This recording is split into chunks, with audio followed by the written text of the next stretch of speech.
Το Πανεπιστήμιο Ιωαννίνων διοργάνωσε μερίδα ενημέρωσης και ευαισθητοποίησης για το ερευνητικό έργο Αμβράδια την Πέμπτη το πρωί στην Κεντρική Βιβλιοθήκη του Πανεπιστημίου Ιωαννίνων στην Πανεπιστημίου Πόλη της Άρτας. Το έργο χρηματοδοτείται από το πρόγραμμα Φυσικό Περιβάλλον και Καινοτόμες Δράσεις 2022 του άξονα Προτεραιότητα 3, έρευνα και εφαρμογή του Πράσινου Ταμείου και αποσκοπεί στην ανάπτυξη των καινοτόμων τεχνολογικών λύσεων για την προστασία της βιοποικιλότητας και την έγκαιρη ανίγνευση περιβαλλοντικών κινδύνων με έμφαση στον υγροβιότοπο του Αμβρακικού. Σήμερα στη βιβλιοθήκη του Πανεπιστημίου Ιωαννίνων, στο κάμπους της Άρτας, πραγματοποιείται μια ημερίδα στα πλαίσια του έργου Αμβράδια. Το έργο Αμβράδια είναι μια συνεργασία με επικεφαλή εταίρο το Ινστιτούτο Βιομηχανικών Συστημάτων του Ερευνητικού Κέντρου Αθηνά, με εμένα επιστημονικό υπεύθυνο, και σε συνεργασία με το Εργαστήριο Γνώσης και Φυούς Πληροφορικής από το Τμήμα Πληροφορικής και Τηλεπικοινωνιών του Πανεπιστημίου Ιωαννίνων, με επιστημονικό υπεύθυνο τον αναπληρωτή καθηγητή Πέτρο Καρβέλη. Το έργο είναι πάρα πολύ σημαντικό και αφορά ένα ζήτημα δημόσιας υγείας, ένα ζήτημα οικολογίας και περιβάλλοντος. Πιο συγκεκριμένα, στο έργο αυτό μελετάμε εξ αποστάσεως, με χρήση drone, με χρήση θερμικών καμερών και προσπαθούμε να εντοπίσουμε άγρια πανίδα, πουλιά που βρίσκονται στην περιοχή του Αμβρακικού, όπως επίσης και στην περιοχή και στη λίμνη της Κερκίνης, μήπως εμφανιστούν, είναι άρρωστα, έχουν την γνωστή γρίπη των πτηνών. Αυτό είναι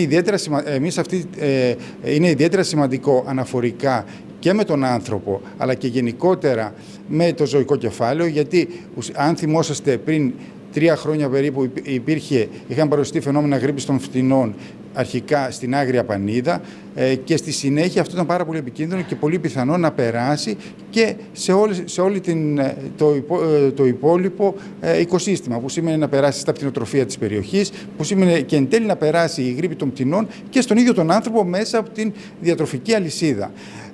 Προσπαθούμε, και θα σας παρουσιάσει και ο συνάδελφος ο κύριος Καρβέλης, με τεχνικές μηχανικής όρασης, χρησιμοποιώντας drone που πετάνε και εντοπίζουν, και έχουμε δημιουργήσει καινούριους αλγορίθμους και τεχνικές που εντοπίζουμε πρώτα τα πουλιά, δεύτερον εντοπίζουμε και βλέπουμε κατά πόσο είναι υγιές. Τι εννοώ το κατά πόσο είναι υγιές? Όπως ο άνθρωπος, έτσι αντίστοιχα και τα πουλιά, όταν εμείς δεν νιώθουμε καλά, δεν στεκόμαστε όρθιοι, έχουμε πονοκέφαλο, το κεφάλι μας πέφτει και ούτω καθεξής. Λοιπόν, αντίστοιχη είναι και η προσέγγιση με τα πτηνά, και αυτό τι θέλουμε να κάνουμε? Να μπορέσουμε όσο το δυνατόν πιο γρήγορα να εντοπίσουμε την πιθανότητα εμφάνισης τέτοιων γρίπης των πτηνών και να ειδοποιήσουμε τις αντίστοιχες αρχές να πάρουν τα κατάλληλα μέτρα και να εξασφαλίσουν τη δημόσια υγεία. Τα αποτελέσματα του έργου είναι αρκετά σημαντικά. Ήδη έχουν δημοσιευτεί σε διεθνή και επιστημονικά περιοδικά. Πρόκειται για μια περιοχή που αφορά την πληροφορική κυρίως, την μηχανική μάθηση και εν τέλει την εφαρμογή τεχνητής νοημοσύνης σε ένα σημαντικό πρόβλημα του περιβάλλοντος και εν τέλει και της δημόσιας υγείας. Που περπατάνε, που ξεκουράζονται, που οτιδήποτε, που και εμείς τι πρέπει να κάνουμε? Πρέπει να, μάλλον τι καταφέραμε και κάναμε, εντοπίστηκε κάθε ένα από αυτά τα πουλιά που βρίσκεται κάτω ή τα αντίστοιχα που πετούσανε, και για να μπορέσουμε να βγάλουμε συμπεράσματα και να εκτιμήσουμε την κατάσταση της υγείας τους.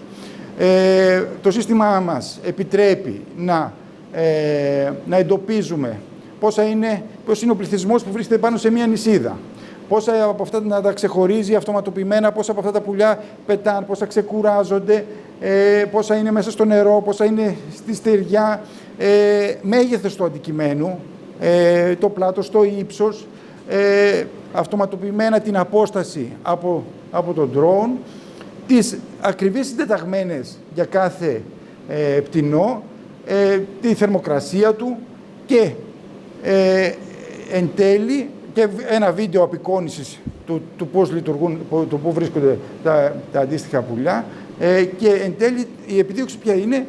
Ο ρίσκος, δηλαδή αν αυτό το συγκεκριμένο πουλί που εντοπίζουμε, που βλέπουμε, αυτοματοποιημένα βγάζει αν υπάρχει περίπτωση να έχει πρόβλημα και να...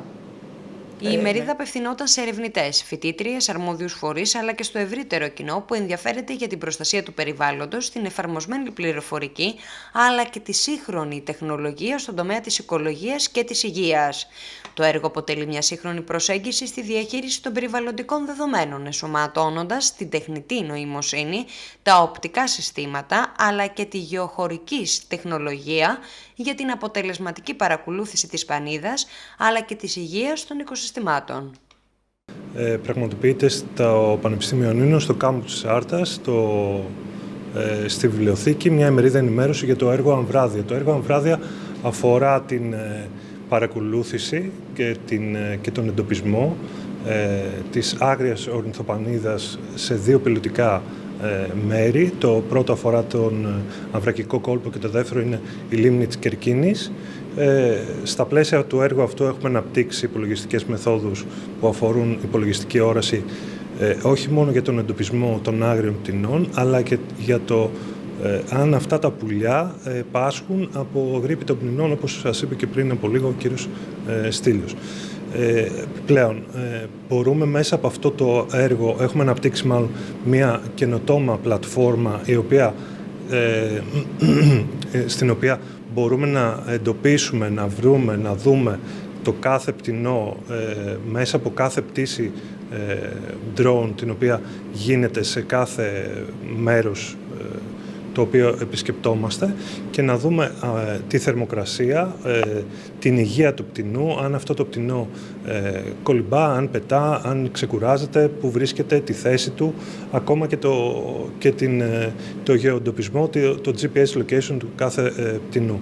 Αυτό θα βοηθήσει τους ορνηθολόγους στο να παρακολουθούν πάρα πολύ γρήγορα και να βλέπουν την υγεία του κάθε πτηνού. Επιπλέον, έχουμε αναπτύξει ένα καινοτόμο σύστημα υποστήριξη αποφάσεων που αφορά την εκτίμηση του κινδύνου του κάθε πτηνού, συνδυάζοντας πολλά χαρακτηριστικά, όπως θα δείτε και στην σημερινή ημερίδα, και μπορούμε μέσα από την πλατφόρμα αυτή να δούμε αν το κάθε πτηνό νοσεί και κατά πόσο είναι επικίνδυνο να νοσήσει στο εγγύς μέλλον. Τώρα, επιπλέον έχουμε προμηθευτεί αρκετά σύγχρονα drone, τα οποία αφορούν μπορούμε να δούμε όχι μόνο στο οπτικό φάσμα, αλλά και στο θερμικό φάσμα, δηλαδή να δούμε τις θερμοκρασίες του κάθε πτηνού. Ένα αρκετά καινοτόμο σχέδιο το οποίο είχαμε στην αρχή του έργου, και έτσι με αυτόν τον τρόπο κλείνουμε και μπορεί ο καθένας να επισκεφτεί το site της πλατφόρμας μας. Το site έχει τον τίτλο amvradia.gr και μπορείτε από εκεί να επισκεφτείτε και να δείτε τα αποτελέσματα του έργου.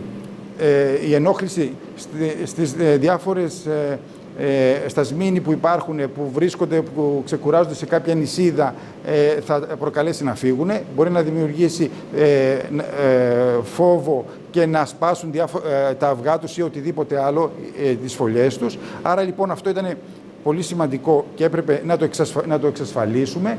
Και επιπλέον τι έπρεπε να κάνουμε, τι έγινε στα πλαίσια του έργου. Άλλος στόχος του έργου ήταν να εντοπίσουμε κάθε πολύ ξεχωριστά, να εντοπίσουμε το που βρίσκεται με geolocation και στη συνέχεια να προσπαθήσουμε για κάθε ένα από αυτά τα πουλιά να διαπιστώσουμε την κατάσταση της υγείας τους. Τι σημαίνει και πώς μπορούμε να το διαπιστώσουμε?